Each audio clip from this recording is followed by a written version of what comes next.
नमस्कार, मनी गुरु की इस खास पेशकश में आप सभी का स्वागत है। मैं हूं स्वाति रायना। ईपीएस यानी एम्प्लॉय पेंशन स्कीम के तहत हायर पेंशन के लिए आवेदन करने के लिए 1 महीने का वक्त बाकी है। 26 जून 2023 तक नौकरी पेशा लोगों को तय करना है कि उन्हें ईपीएफओ खाते से ज्यादा पेंशन चाहिए कि नहीं। पर अभी भी लोगों के मन में कई सवाल हैं कि क्या वाकई ज्यादा पेंशन पाने का ईपीएस एक बेहतर तरीका है और कौन से विकल्प है जिससे आप टेंशन फ्री रिटायरमेंट जिंदगी जी सकते हैं। करेंगे आज इस पर खास चर्चा। हमारे साथ 2 एक्सपर्ट हैं, मृन अग्रवाल फाउंडर फिनसेफ और मोहित गांग सीईओ मनी फ्रंट। मृन और मोहित दोनों का बहुत स्वागत है मनी गुरु के आज के इस खास कार्यक्रम में। ईपीएस की कंफ्यूजन है अभी भी बरकरार, समय थोड़ा बाकी है डेडलाइन आने में। उससे पहले लोगों के मन में कई सवाल है कि आखिरकार हायर पेंशन पाने का तरीका क्या है, क्या हायर पेंशन ईपीएस से के थ्रू लेना उनके लिए फायदेमंद रहेगा कि नहीं रहेगा, या फिर कोई और तरीका है रिटायरमेंट लाइफ को एंजॉय करने का। एक एक करके चलिए इस पर चर्चा की शुरुआत करते हैं। मृन, सबसे पहले मैं आपसे समझना चाहती हूँ, शुरुआत से शुरू करते हैं। क्या है ये हायर पेंशन का नया मामला जिसके बाद से ही लोगों के मन में सवाल कई उठ रहे हैं कि आप अपने पेंशन खाते से ज्यादा पेंशन कैसे पा सकते हैं। सबसे पहले रूल मैं आपसे जानना चाहती हूँ, क्या है नए नियम ये? तो नमस्ते स्वाति। एंड हाँ, इसके बारे में लोगों के मन में काफी सवाल उठ रहे हैं। तो सबसे पहले तो जो सब्सक्राइबर्स ईपीएफओ के मेंबर्स थे prior to 2014 and they are continuing after this date as well, they are eligible to apply for higher EPF. Now, अगर हम देखते हैं कि जो एम्प्लॉयर कॉन्ट्रीब्यूशन होता है प्रोविडेंट फंड की तरफ, जो 12% सैलरी में करता है, उससे 8.33% जाता है ईपीएफ के लिए और 3.67% जाता है ईपीएफ के लिए, that is provident fund. But जो ये 8.33% जा रहा है वो एक स्ट्रेटेजी लिमिट के ऊपर जाता है, तो हो क्या रहा है that the contribution that is going towards EPF is only ₹1250। Now the Supreme Court came out with an order which says कि अगर आप चाहें तो आप अपने टोटल अमाउंट पर 8.33% कंट्रीब्यूट कर सकते हैं and not only on this 15,000 rupees. तो इसका मतलब ये है कि अगर हम 8.33% of basic ETF के लिए contribute करेंगे, then it means that ETF contribution is going to come down, right? So I'll give a small example. Let us say कि अगर हमारी सैलरी बेसिक सैलरी है 40,000 per month, तो पहले क्या हो रहा था कि जो ईटी एफ में जा रहा था वो है 1250, बट जो अब ईपीएफ में जाएगा वो है अबव 3,000 रुपीज। और इसकी वजह से जो हम हायर कंट्रीब्यूशन कर रहे हैं at the time of retirement also the amount we get as pension is going to be much more. तो यही एग्जाम्पल में, फॉर एग्जाम्पल अगर हम किसी की बेसिक सैलरी 40,000 की लेते हैं, पहले उनको पेंशन आती थी 7,500, बट ये चेंज के बाद उनको 20,000 तक पेंशन आ सकती।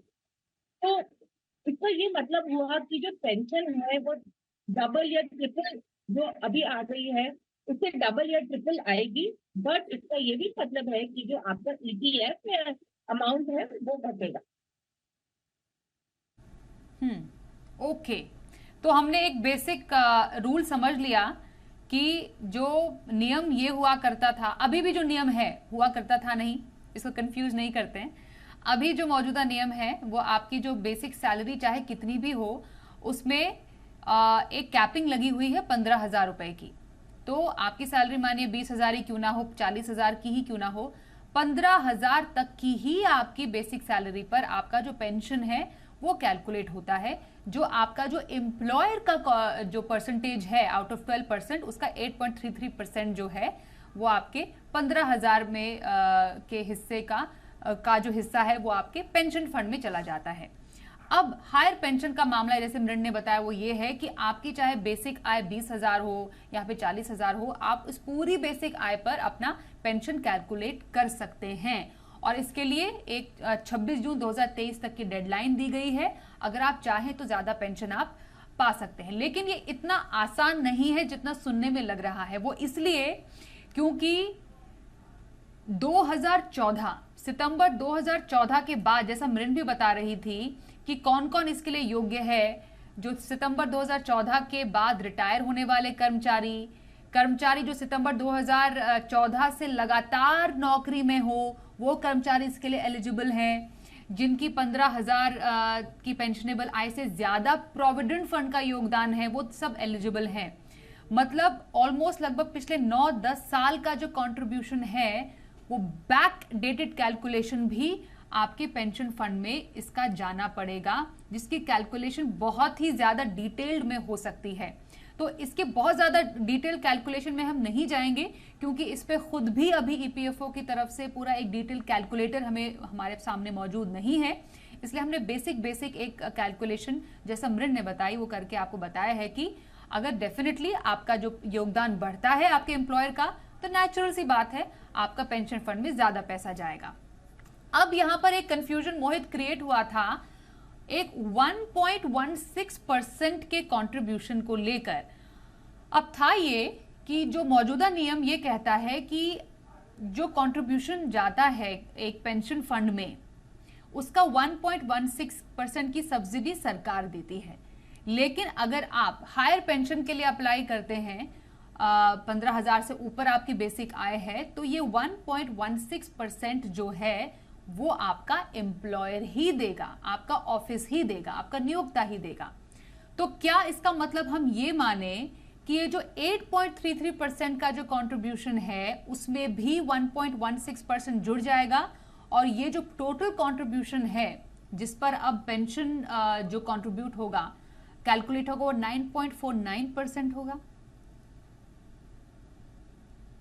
जी स्वाति, तो जैसा कि मृण ने भी बताया और आपने भी कहा, ये जो ईपीएस का पूरा क्लॉज और प्रोविजंस है और उसके ऊपर में जितने चेंजेस आए हैं, 1995 में से लागू किया गया, 96 में फिर चेंज किया गया, 2014 में नया प्रोविजन आया, उसके बाद ये केस हाई कोर्ट में गया और अब सुप्रीम कोर्ट ने इसके ऊपर में अपनी सुनाई है, जो कि 26 जून से लागू भी हो जाएगी।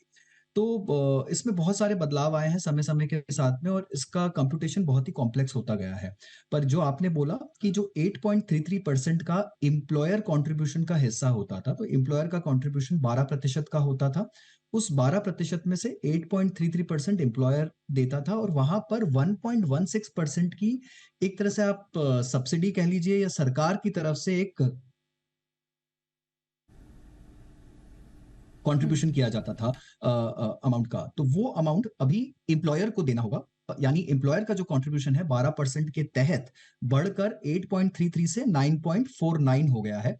और ये जो 15,000 की कैप है, अगर उस पे देखा जाए तो जो 1250 रुपए है उस पे करीब 175 रुपए की बढ़ोतरी होगी उसके हिसाब से। तो टोटल कंट्रीब्यूशन अब 9.49% एम्प्लॉयर का जाएगा।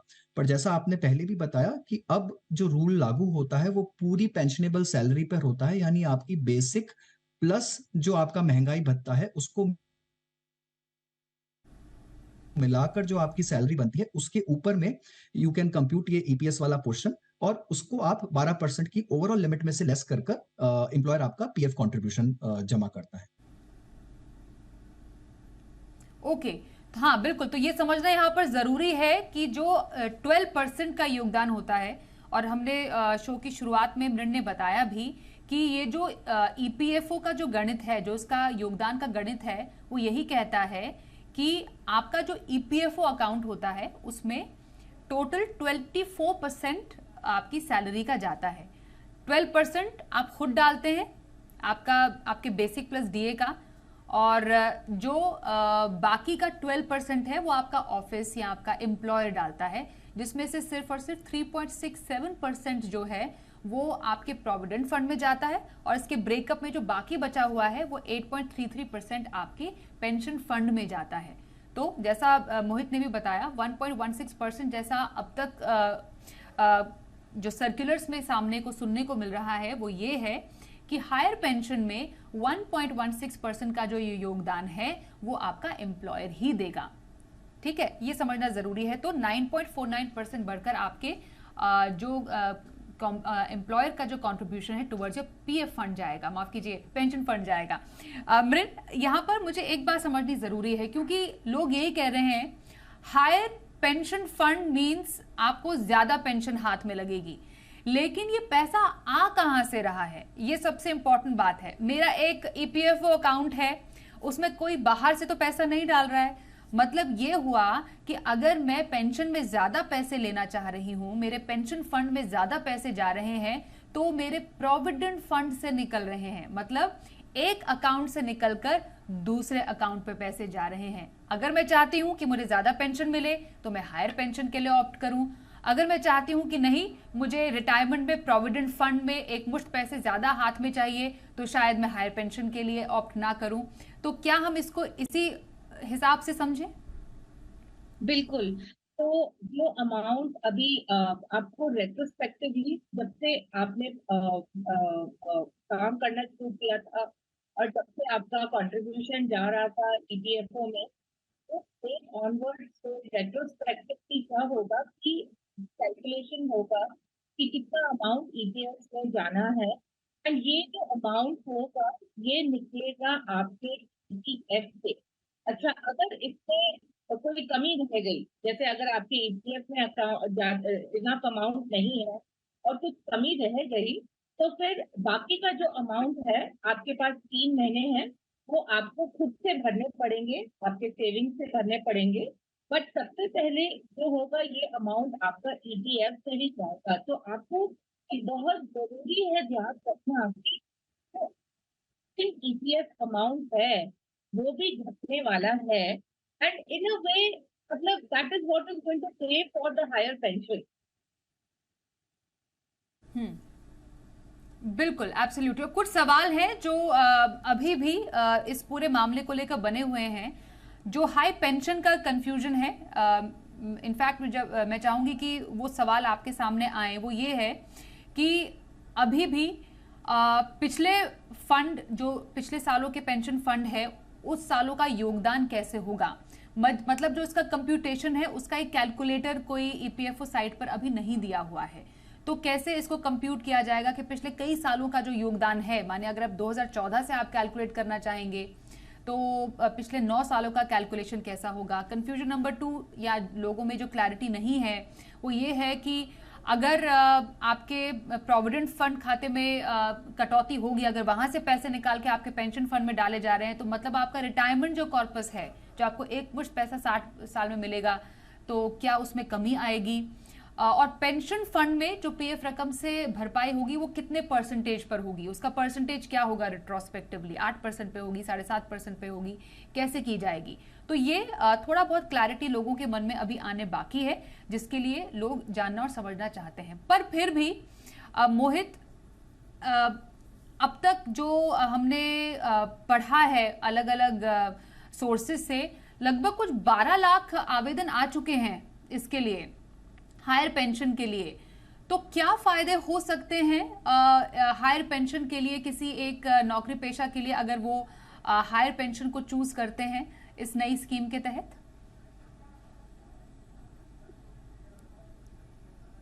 जी स्वाति, थोड़ी सी मुझे आवाज सुनने में प्रॉब्लम आ रही है, पर जहां तक मैंने आपको समझा कि क्या फायदे हो सकते हैं इस हायर सकते पेंशन हैं, अमाउंट के, हाँ, जो हायर इतने पेंशन आवेदन, के under EPS.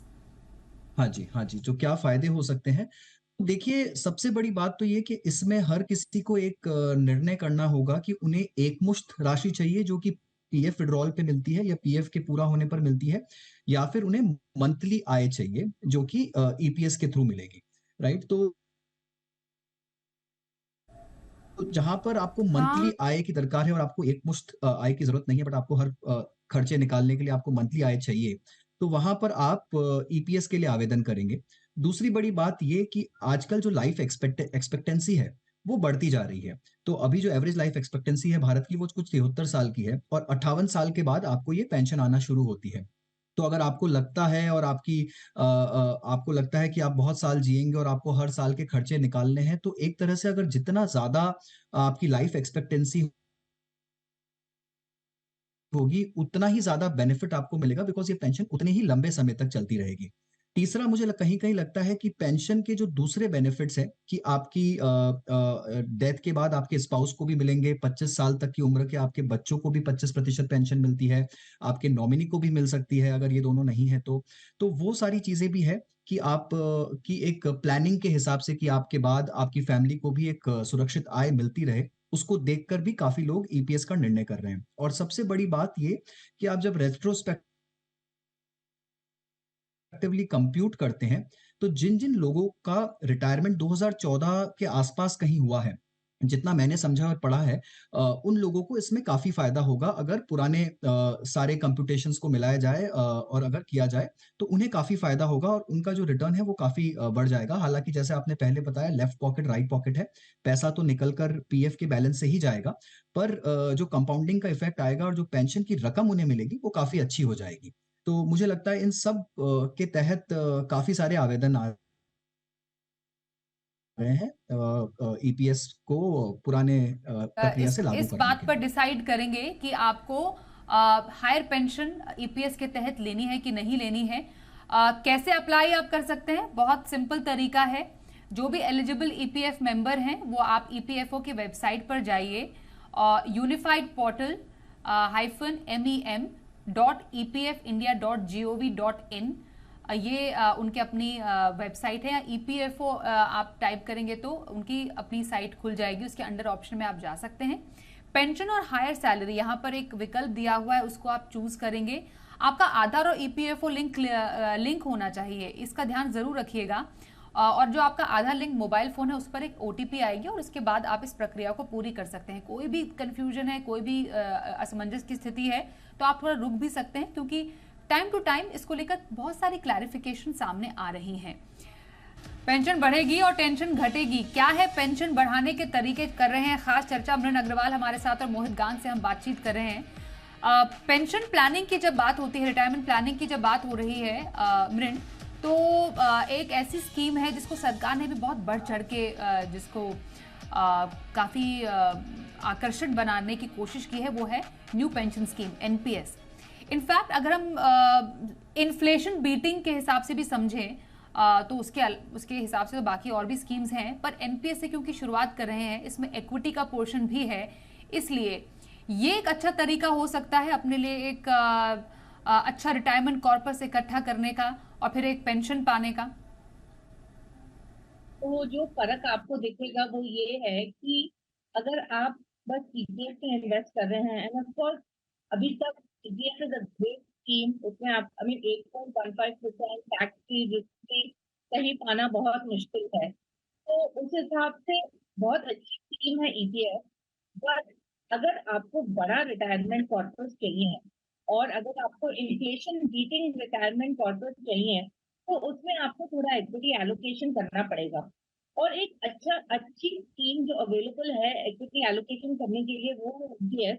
And why NPS, and maybe why not any other equity option, क्योंकि एनपीएस में लॉक इन है till the age of 60, and इस वजह से ही आपके रिटर्न बनेंगे। हाल ही में काफी डेटा आया है कि इन्वेस्टर्स एक दो साल तक की इन्वेस्ट करते हैं और जो फंड रिटर्न और इन्वेस्टर रिटर्न करते हैं तो बहुत फर्क है। तो इसीलिए because investors are always facing the near term performance, where अगर आप एनपीएस में इन्वेस्ट करेंगे, क्योंकि ये अमाउंट लॉक्ड इन है, ये अमाउंट एक्सपेक्टेड है, ये बहुत लो कॉस्ट है, इसलिए इसमें आपका रिटायरमेंट कॉर्पस अच्छा आने की आशंका है। And then of course on that you will receive a pension. But of course एक बात जो हमें हर समय ध्यान में ये रखनी चाहिए कि pension is always taxable as slab, and so whether you're getting it from EPS or whether you're getting it from NPS, तो pension आपको आएगी, that is fully taxable। बिल्कुल, अगर आप अपनी ऑलरेडी एक रिटायरमेंट प्लानिंग कर रहे हैं अपार्ट फ्रॉम रिलाइंग ऑन आपका प्रोविडेंट ईपीएफओ अकाउंट, और भी कई तरीके हैं एनपीएस, क्योंकि एंड ऑफ द डे हमें एक इन्फ्लेशन बीटिंग रिटर्न भी देखना है कि महंगाई से पार पाने वाला निवेश आप कहां पर कर रहे हैं, जिसमें मोहित इक्विटी का फिलहाल कोई तोड़ नहीं है, लेकिन उसमें रिस्क भी है। और अगर इक्विटी से रेगुलर आय पानी है तो सिस्टमैटिक विड्रॉल प्लान एक काफी बेहतरीन तरीका माना जाता है। अगर रिटर्न को कंपेयर हम करें एनपीएस के अराउंड मे बी 10 to 12% या 11% अगर माने, या 9 to 11% भी अगर माने, डिपेंडिंग अपॉन इक्विटी कैसा कर रहा है उस टाइम पर, एसडब्ल्यूपी में लगभग कितना रिटर्न जनरेट किया जा सकता है? जी स्वाति, तो देखिए आई थिंक जो आपने बोला कि इक्विटी का कोई मुकाबला नहीं है अगर आपको एक लॉन्ग टर्म कॉर्पस क्रिएट करना है। पर चूंकि यहाँ बात रिटायरमेंट की हो रही है और रिटायर्ड लोगों की हो रही है और उन्हें एक सुरक्षित आय लगती है मासिक दर से, तो उस एज में आप कितना इक्विटी का अनुपात रख सकते हैं अपने ओवरऑल पोर्टफोलियो में, वो आपको डिटरमिन करना पड़ेगा किसी अच्छे एडवाइजर के साथ बैठकर, बिकॉज आप सारा पैसा इक्विटी में नहीं लगा सकते हैं, बहुत वोलेटाइल हो सकता है और बहुत रिस्की हो सकता है। तो एसडब्ल्यूपी के जरिए आप एक बैलेंस्ड पोर्टफोलियो क्रिएट कर सकते हैं, चाहे वो बैलेंस फंड में हो या उसमें इक्विटी और डेट का एक अच्छा मिश्रण हो। और एसडब्ल्यूपी के जरिए आप एक विड्रॉल प्लान सेट कर सकते हैं, जितनी आपकी मासिक रिक्वायरमेंट है उतना आप हर महीने रेगुलरली विड्रॉ कर सकते हैं। तो यहाँ पर जैसा कि मृण ने भी बताया, जो आपकी पेंशन होती है वो पूरी तरह से टैक्सेबल होती है, चाहे आप उसे एन्युटी से लीजिए, रिटायरमेंट प्लान से लीजिए, ईपीएस के थ्रू लीजिए, कहीं से भी लेंगे, जो आपकी पेंशन की आय होती है वो पूरी तरह से टैक्सेबल होती है। पर अगर आप इक्विटी से एसडब्ल्यूपी करते हैं तो उसका जो टैक्सेबिलिटी होता है वो भी बेटर हो जाता है। आपको सिर्फ 10% टैक्स देना होता है लॉन्ग टर्म गेन्स पर, तो काफी हद तक टैक्स एफिशिएंट भी हो जाता है और यहाँ पर आपको ज्यादा रिटर्न बनने की संभावना भी हो जाती है। तो मेरा मानना यही रहेगा कि कुछ एलोकेशन हर किसी को अपने पोर्टफोलियो में इक्विटी का इस तरह से करना चाहिए कि उनके लिए एक अच्छा रिटायरमेंट कॉर्पस, एक अच्छी रिटायरमेंट किटी जमा हो सके और जिसमें से वो एक सुरक्षित तरीके से एसडब्ल्यूपी चला सके। और जैसे जैसे आप रिटायरमेंट के पास आते हैं, रिटायरमेंट पे आप इसे और सेव करना चाहते हैं, आप इसे डेट में भी मूव कर सकते हैं। डेट फंड्स में भी आपको अच्छा रिटर्न मिल जाएगा और वहां से भी आप सुरक्षित तरीके से एसडब्ल्यूपी चला सकते हैं रिटायरमेंट के बाद। ओके, तो ये रहा एसडब्ल्यूपी, हमने एनपीएस की बात की और काफी सारे एन्युटी प्लान्स भी हैं मृण। एन्युटी प्लान्स भी एक सही आइडिया है अगर किसी को पेंशन लेनी है, और क्योंकि उसमें भी हम देखते हैं डेफर्ड एन्युटी है, इमीडिएट एन्युटी प्लान है। इमीडिएट एन्युटी प्लान तो आप निवेश के तुरंत बाद आपको इंस्टॉलमेंट्स भी मिलनी शुरू हो जाती है। तो ये लिस्ट ऑफ पेंशन प्लान्स में आप कहाँ पर स्टैंड करता है? बिल्कुल नीचे, ये इसीलिए क्योंकि ये जो पेंशन प्लान अवेलेबल हैं इनमें एक तो चार्जेस बहुत ज्यादा हैं। तो जो आपका एक्यूमुलेशन फेज है, जहाँ पर आप अपना रिटायरमेंट कॉर्पस बढ़ाने की कोशिश कर रहे हैं, अगर आप इसमें एनपीएस का मुकाबला करेंगे तो एनपीएस बहुत ज्यादा लो कॉस्ट है, वेयर इसमें the cost basically eat into your returns. तो जो अगर आप रिटायरमेंट कॉर्पस कंपेयर करेंगे तो जो एनपीएस में आएगा तो पेंशन स्कीम में आएगा वो बहुत फर्क रहेगा, only because of the cost. Also remember that in the pension scheme there is going to be some amount of mortality cost also included as well, and hence I do not recommend these plans at all. बिल्कुल, तो annuity plan, deferred annuity, immediate annuity plan है वो ले सकते हैं, पर जैसा मृण बता रही है एनपीएस एक अच्छा तरीका हो सकता है अपने लिए रिटायरमेंट प्लानिंग करने का, जिसमें आप आफ्टर रिटायरमेंट एक पेंशन पा सकते हैं। एसडब्ल्यूपी एक अच्छा तरीका है जिसमें आप इक्विटी से या फिर डेट से भी कई लोग सिस्टमैटिक विड्रॉल प्लान कर सकते हैं, नियमित आय पा सकते हैं। और अगर आपको बिल्कुल टेंशन नहीं लेनी है, चाहते हैं कि ऑटोमेटिकली सब हो जाए, आप हायर पेंशन अंडर ईपीएस भी चूज कर सकते हैं अपने लिए, लेकिन सोच समझकर कितना कैलकुलेशन होना है, कैसे होना है, कितना फायदा आपको मिलेगा, उसको ध्यान में रखते हुए एक बेहतरीन पेंशन प्लान आप अपने लिए जरूर चुन लीजिए। बहुत धन्यवाद करेंगे मृण आपका और मोहित आपका भी हमारे साथ आज के इस खास कार्यक्रम में शामिल होने के लिए।